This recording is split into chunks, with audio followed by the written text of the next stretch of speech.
এটাও ছোট আমার সামনের জমি যেটা বাদ দেওয়া হয়েছে, আর ওখানে ও আইল দেওয়া হয়েছে। আইল রাস্তার মতো মোটামুটি বড় হয়ে দিচ্ছে আর কি আইলটা। আর ওখান থেকে দেখা যায় মনে হয় মাটি আছে ভিতর সাইড থেকে। রাস্তার মতো করে দিচ্ছে, বড় আইল দিয়ে দিছে, ঘুরাইয়া সুতোর দিকে দিছে, সামনে আগে যাওয়া আছে।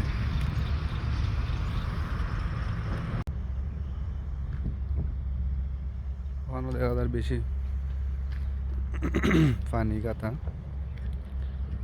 বুঝা না কতক্ষণ পানি আছে, মাটি দিন এনে তুললে ফেলাইছে।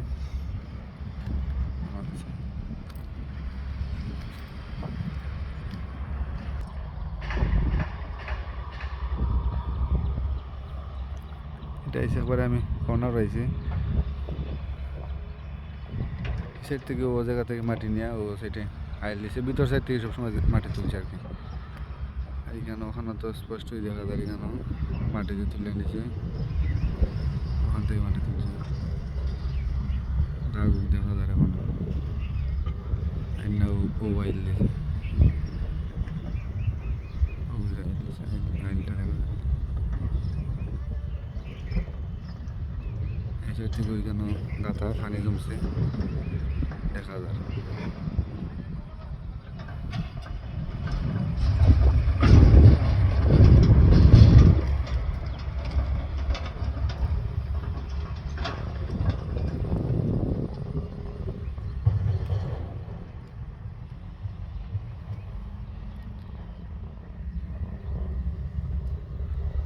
এইটা বাউন্ডারিতে এখনো কিছু দিছে না, নেট বাইরে এখন কিছু লাগাইল নাই।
এটাও বিল্ডিং এর পিছন দেখা যায়, এখানে বাউন্ডারি দেওয়া নাই, যেটা দিছে তারা এটা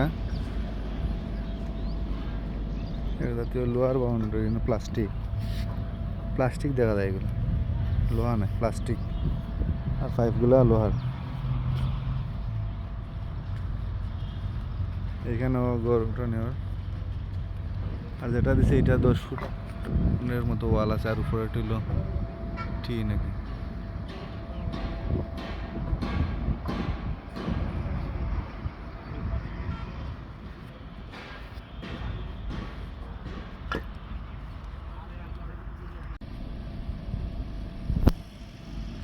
এখন পর্যন্ত শুধু ভিতরে সাইডে বালু ফেলাইয়া উৎসাহ করছে,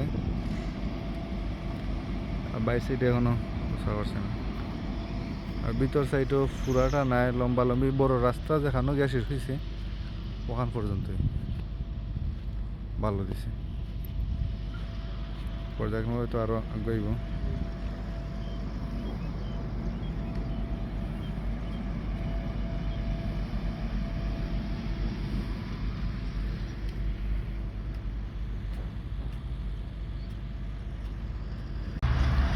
এটাও যে মেইন লাইনটা আছে আলবারকার ভিতরে দিয়ে ইয়া কোনাকুনি গেছিল ও যে লাইন ও লাইনটারে এরা নবীগঞ্জ পল্লী বিদ্যুৎ অফিস থেকে লুকাইছে এরা সিআরএফ যে রিকোয়েস্টে যে এরা মেইন লাইনটা ভিতর সাইড থেকে সরাইয়া বাই সাইডে দিয়ে নিয়ে দেওয়ার লাগে ওদের একটা কুটি দাঁড় লাগাই আছে ওই কুটি দিয়ে এরা সরাইব লাইনটা আমি দেখলাম যে এটা পারমানেন্ট না কয়েকদিন পরে আবার জায়গা দাঁড়িয়ে নেবে তাই জন্য এটা মোটামুটি পারমানেন্ট সরাইয়া দেয় যেটা